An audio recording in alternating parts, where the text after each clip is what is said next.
जिस बूढ़े इंसान को आप इस फोटो में सेंटर में बैठे हुए देख रहे हो, ये कोई ऑफिसर या कोई वीआईपी नहीं है। ये वो इजरायली सिटीजन है जो एक टाइम पर इजरायली मिलिट्री में एक सोल्जर हुआ करता था और इजरायली गवर्नमेंट और खास तौर पर बेंजामिन नेतन्याहू का एक पक्का सपोर्टर हुआ करता था।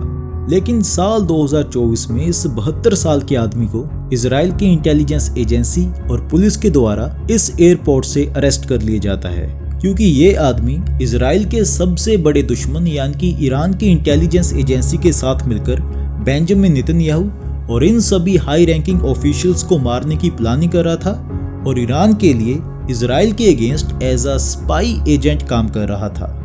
अब ऐसा नहीं है कि ये कोई रेयर केस था जिसमें कोई इजरायली अपने ही देश के साथ गद्दारी कर रहा हो। रिसेंट ईयर्स में ऐसे कई सारे इजरायली सिटीजन्स को अरेस्ट किया जा चुका है जो कि ईरानियन इंटेलिजेंस एजेंसी के साथ मिलकर अपने ही देश के अगेंस्ट ऑपरेशंस कर रहे थे। और अब हमारे लिए ये जानना काफ़ी ज़्यादा इंटरेस्टिंग होगा कि कैसे। तो चलिए शुरू करते हैं अपनी इस वीडियो को।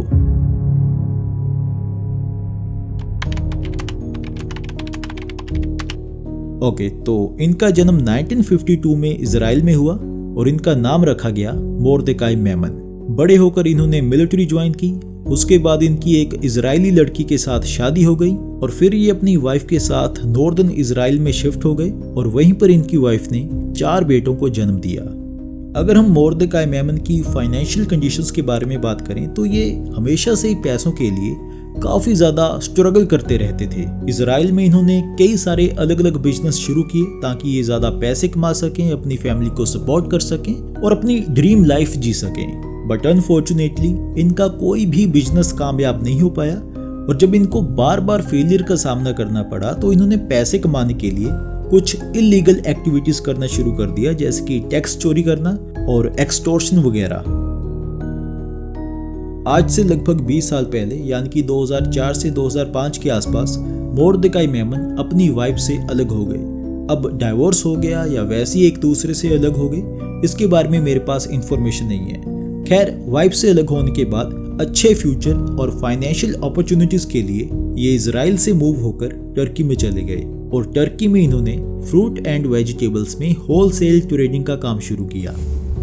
कई सालों तक टर्की में रहने के बाद मोर्देकाई मेमन की मुलाकात एक बेलारशियन लड़की से होती है जो कि उम्र में इनसे काफी ज्यादा छोटी थी और उसका नाम था नेटली।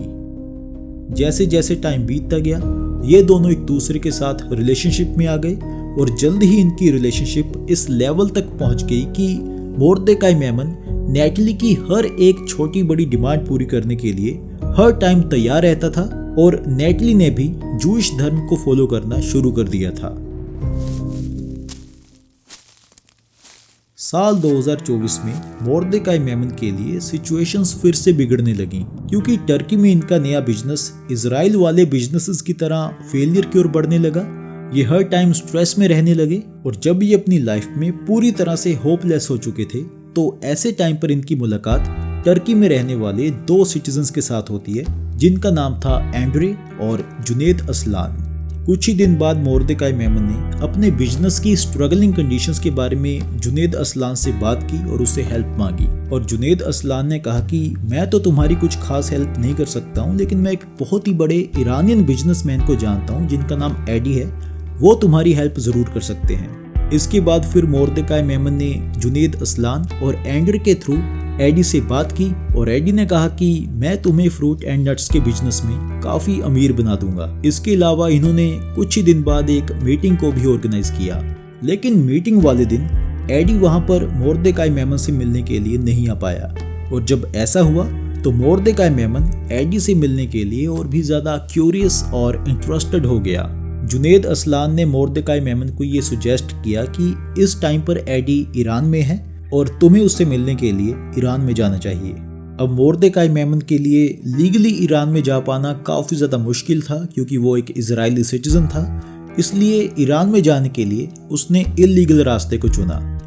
मई 2024 में मोर्देकाई मेमन एंडर के साथ ईस्टर्न टर्की के एक गांव में गया जो कि ईरान बॉर्डर के काफ़ी पास था। यहाँ पर ये दोनों एक होटल में रुके और एडी के द्वारा भेजी जाने वाली इंस्ट्रक्शंस का वेट करने लगे और कुछ दिन बाद मोर्देकाई मेमन को एडी के द्वारा इंस्ट्रक्शंस दी गई कि तुम्हें एक ट्रक के थ्रू ईरान में आना है और वो ट्रक तुम्हें मेरे पास पहुंचा देगा। 5 दिन बाद मोर्देकाई मेमन अपना सारा जरूरी सामान होटल में एंड्रे के पास छोड़कर ईरान जाने के लिए उस ट्रक वाले से मिलने के लिए निकल गया। जब उस ट्रक वाले से मोर्देकाई मेमन ने बात की तो उसने कहा कि तुम ट्रक के पीछे जो सामान रखा हुआ है उसके ऊपर लेट जाओ, और फिर ये ईरान जाने के लिए निकल पड़े।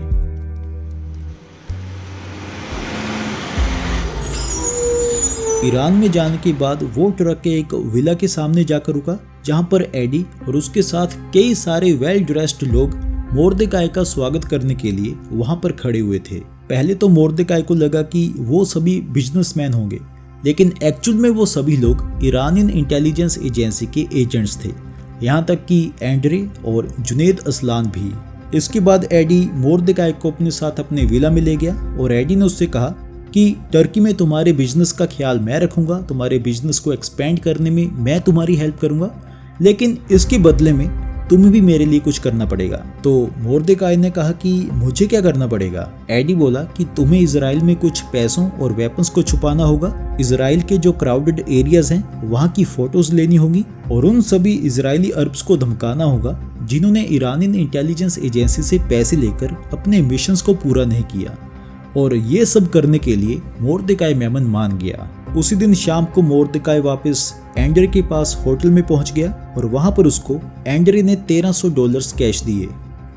इसके बाद फिर अगले दिन मोर्देकाई ने टर्की से फ्लाइट ली और बेलारूस में अपनी गर्लफ्रेंड के पास चला गया और कुछ दिन वहां पर रहने के बाद ये दोनों फिर 3 महीनों के लिए इजराइल में आ गए। इजराइल में आने के बाद अक्सर मोर्देकाई मेमन मैसेजेस के थ्रू एंड्रे और जुनेद असलान के साथ बातें करता रहता था और उनको बार बार कहता रहता था कि वो एडी के साथ उसकी बिजनेस डील के बारे में बात करें। लगभग 2 महीनों तक वेट करने के बाद फाइनली मोर्देकाई मेमन को एडी की तरफ से एक पॉजिटिव रिस्पॉन्स आया और उसने कहा कि तुम मुझसे ईरान में आकर मिलो, और इसलिए ईरान में जाने के लिए मोर्देकाई मेमन ने वही सब कुछ फिर से किया, यानी कि ईस्टर्न टर्की में जाना, होटल में रहना, इंस्ट्रक्शंस का वेट करना और फिर ईरान में एंटर करना। लेकिन इस बार जब मोर्देकाई ईरान में गया तो वहां पर उसको लेने के लिए एक कार आई जिसमें एडी के साथ एंड्रे भी बैठा हुआ था। इसके बाद फिर ये तीनों एडी के विला के लिए निकले और रास्ते में एडी ने मोर्देकाई मेमन को कहा कि तुमसे मिलने के लिए तेहरान से ईरानियन इंटेलिजेंस एजेंसी के 2 हाई रैंकिंग एजेंट्स आ रहे हैं, वो तुम्हें जो भी काम करने के लिए बोलेंगे उसके लिए तुम उनसे $1 मिलियन मांग लेना। अब $1 मिलियन सुनकर मोर्देकाई मेमन काफी ज्यादा खुश हो गया। एडी के विला पर पहुंचने के बाद जब फाइनली मोर्देकाई मेमन की मीटिंग उन एजेंट्स के साथ करवाई गई तो उन्होंने मोर्देकाई को ये टास्क दिया कि तुम्हें इजराइल के प्राइम मिनिस्टर बेंजामिन नेतन्याहू या इजराइल के डिफेंस मिनिस्टर और या फिर इजराइल की domestic intelligence and internal security agency Shin Bet के हेड को मारना होगा, और इसके लिए हम तुम्हें $1,50,000 की एडवांस पेमेंट करेंगे। अब जो टास्क मोर्देकाई मेमन को दिया गया था उसको लेकर वो काफी ज्यादा चिंता में पड़ गया, क्योंकि उसको इस बात का कोई भी आइडिया नहीं था कि वो इजराइल के इन सबसे ज्यादा प्रोटेक्टेड और मुश्किल से एक्सेस होने वाले लोगों को कैसे मार पाएगा। इसके बाद फिर उन एजेंट्स ने मोर्देकाई पर थोड़ा और प्रेशर डाला और कहा कि अगर तुम बेंजामिन नेतन्याहू को नहीं मार पाए तो तुम इजराइल के फॉर्मर प्राइम मिनिस्टर को भी मार सकते हो, जो कि इजराइल की रनाना सिटी में अपने घर पर रह रहे हैं। मोर्देकाई मेमन को ये दूसरे वाला ऑप्शन ज्यादा आसान लगा, इसलिए उसने कहा कि मैं ये सब कुछ करने के लिए तैयार हूँ, लेकिन इसके लिए मुझे $1 मिलियन चाहिए। इसके बाद फिर उन एजेंट्स और मोर्देकाई मेमन के बीच में पैसों को लेकर कई घंटों तक नेगोशिएशंस चलती रहीं, लेकिन कोई भी फाइनल सोल्यूशन नहीं निकल पाया और फिर ये डिसाइड किया गया कि आगे की नेगोशिएशंस कल की जाएंगी। उसी दिन शाम को एडी और एंड्रे मोर्देकाई को अपने साथ एक महंगे होटल में डिनर करवाने के लिए लेकर गए और उसी होटल में मोर्देकाई और एंड्रे ने रात को स्टे किया। अगले दिन एंड्रे और मोर्देकाई फिर से एडी के विला पर पहुंचे। दोबारा से नेगोशिएशंस कंटिन्यू की गई। पैसों को लेकर आर्गुमेंट्स और काउंटर आर्गुमेंट्स होते रहे, लेकिन मोर्देकाई मेमन अपनी डिमांड पर अड़ा रहा कि मुझे तो $1 मिलियन ही चाहिए, और इसलिए फिर से एजेंट्स के साथ की गई मीटिंग बिना किसी फाइनल सोल्यूशन के खत्म हो गई। मीटिंग खत्म होने के बाद जब मोर्देकाई मेमन ईरान से टर्की जाने के लिए विला से बाहर निकला तो एडी ने मोर्देकाई को as a goodwill gesture $5,000 cash दिए। इसके बाद फिर मोर्देकाई मेमन टर्की वापस आया, वहां से फ्लाइट ली और फिर इजराइल के लिए निकल पड़ा। लेकिन फ्लाइट के दौरान उसको 1% भी आइडिया नहीं था कि जल्द ही उसके साथ क्या होने वाला था। जैसे ही मोर्देकाई मेमन इजराइल के इस एयरपोर्ट पर लैंड होता है, वैसे ही यहाँ पर उसको इजरायली पुलिस और शिन बेट के ऑफिसर्स के द्वारा अरेस्ट कर लिया जाता है। अब ये सब कुछ देखकर मोर्देकाई मेमन काफी ज्यादा हैरान था कि इनको कैसे पता चला कि मैं ईरानी इंटेलिजेंस एजेंसी के साथ काम कर रहा हूँ। तो एक्चुअल में हुआ ये था कि जब मोर्देकाई मेमन 3 महीनों के लिए इजराइल में आया हुआ था और मैसेजेस पर एंड्रे और जुनेद असलान के साथ बातें कर रहा था, उन सभी मैसेजेस को इजरायली मिलिट्री इंटेलिजेंस के द्वारा इंटरसेप्ट कर लिया गया था। अरेस्ट होने के बाद पहले तो मोर्देकाई मेमन ने ये मानने से साफ इनकार कर दिया कि उसने कुछ गलत भी किया है, लेकिन जब उसके साथ 14 टफ इंटेरोगेशंस की गई तो उसने इजरायली इंटेलिजेंस एजेंसी को अपने सारे प्लान्स बता दिए।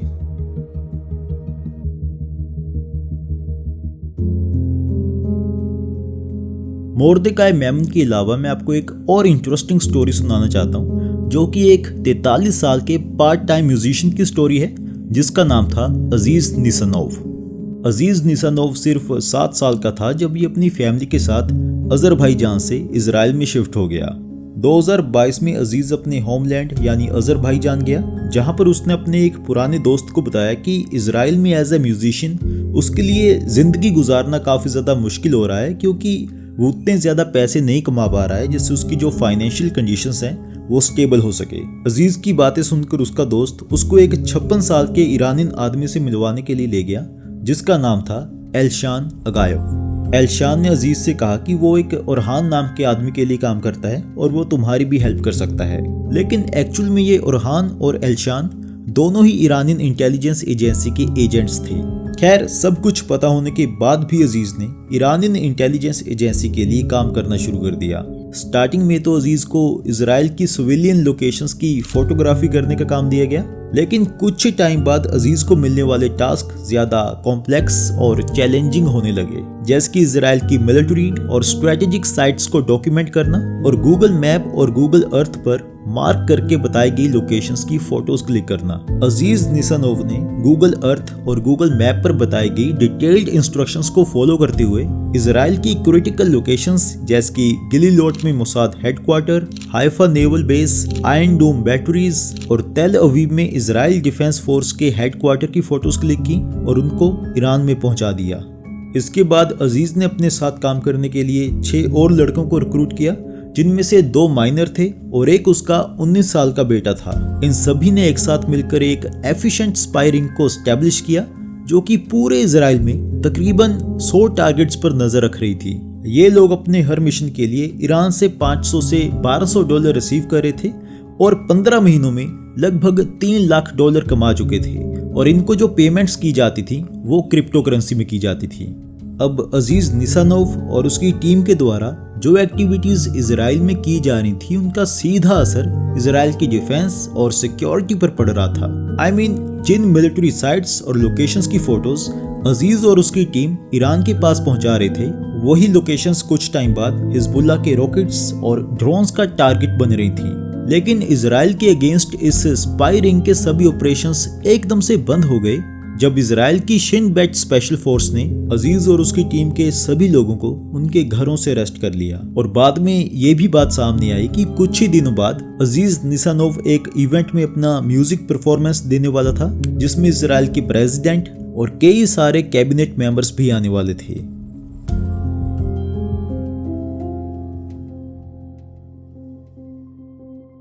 वर्ल्ड वॉर 2 के दौरान लगभग 60 लाख जूश लोगों को ऐसे कंसंट्रेशन कैंप्स में बंद करके मार दिया गया था। जब वर्ल्ड वॉर 2 खत्म हुई तो दुनिया भर में जूश लोगों के लिए एक अलग देश बनाने की डिमांड और भी ज्यादा इंटेंसिटी के साथ बढ़ने लगी, और फिर फाइनली 14 मई 1948 को इजराइल देश की फॉर्मेशन की गई। लेकिन अब जैसी सिचुएशंस जूश लोग वर्ल्ड वॉर 2 के दौरान फेस कर चुके थे, उसकी वजह से उनके अंदर अपने लोगों के लिए प्यार और अपने देश के लिए वफादारी और देशभक्ति एक स्ट्रॉन्ग इमोशन बन चुके थे। अब आपको एक इंटरेस्टिंग फैक्ट बताता हूँ। इजराइल देश की फॉर्मेशन हुई थी 14 मई 1948 को, लेकिन सिर्फ एक दिन बाद ही यानी कि 15 मई को इन सभी देशों ने एक साथ मिलकर इजराइल पर हमला कर दिया था। और उसी हमले की वजह से पूरी इजरायली सोसाइटी एक दूसरे के साथ डीपली यूनाइट हो गई। लेकिन जैसे जैसे टाइम बीतता गया वैसे ही हर सोसाइटी की तरह इजरायली सोसाइटी में भी डिवाइड पैदा होने लगे। फॉर एग्जाम्पल नेशनलिस्ट और अल्ट्रा ऑर्थोडॉक्स लोगों के बीच में टेंशंस का बढ़ना, और 1967 के बाद पैलेस्टाइन टेरिटरी पर इजरायली ऑक्यूपेशन को लेकर लेफ्ट और राइट विंग के लोगों के बीच में डिसएग्रीमेंट्स का होना, और अलग अलग जूइश लोगों के बीच में डिस्क्रिमिनेशन की फीलिंग का पैदा होना। अब इसका क्या मतलब है अभी जानते हैं। इजराइल में कई तरह के जूइश लोग रहते हैं, लेकिन उनमें से जो सबसे ज्यादा पावरफुल जूइश हैं वो हैं अश्कनाजी और अल्ट्रा ऑर्थोडॉक्स। पर दूसरी ओर जो इथियोपियन जूइश हैं इनको इजरायली आर्मी और पुलिस में जॉब लेने के लिए इनइक्वालिटी का सामना करना पड़ता है। अब बात करते हैं इनके बारे में। ये यूनिवर्सिटी ऑफ मैरीलैंड में इजरायली स्टडीज के प्रोफेसर हैं और इनका कहना है कि जब से बेंजामिन नेतन्याहू 2022 में दोबारा से पावर में आए हैं तभी से वो इजरायली जुडिशरी और मीडिया को कंट्रोल करने की कोशिश कर रहे हैं, और देश में करप्शन भी काफी ज्यादा बढ़ चुका है। और इन सब चीजों का असर ये हो रहा है कि लोगों में कानून का डर कम होता हुआ नजर आ रहा है, और कुछ लोग अमीर बनने के लिए या पैसे कमाने के लिए अपने देश के साथ गद्दारी करना इसको एक अच्छा ऑप्शन मान रहे हैं। इजराइल की इस वीडियो के बारे में रिसर्च करते हुए मैं ये समझ पाया कि अपने देश के साथ धोखा करना या फिर गद्दार कहलाना ये सिर्फ किसी एक देश तक ही लिमिटेड नहीं है। ये एक यूनिवर्सल कॉन्सेप्ट है जो कि हर जगह अप्लाई होता है, चाहे वो पॉलिटिक्स हो, चाहे वो मिलिट्री हो, या फिर वो पर्सनल रिलेशनशिप्स हो। हिस्ट्री में हमें ये बार बार देखने को मिला है कि जब किसी देश का इंटरनल सिस्टम कमजोर होता है, जब इकोनॉमिक डिस्पैरिटी बढ़ती है और जब पॉलिटिकल और सोशल डिविजन्स गहरे होते हैं, तो उस टाइम पर लोगों के द्वारा अपने देश को धोखा देने के चांसेस सबसे ज्यादा होते हैं।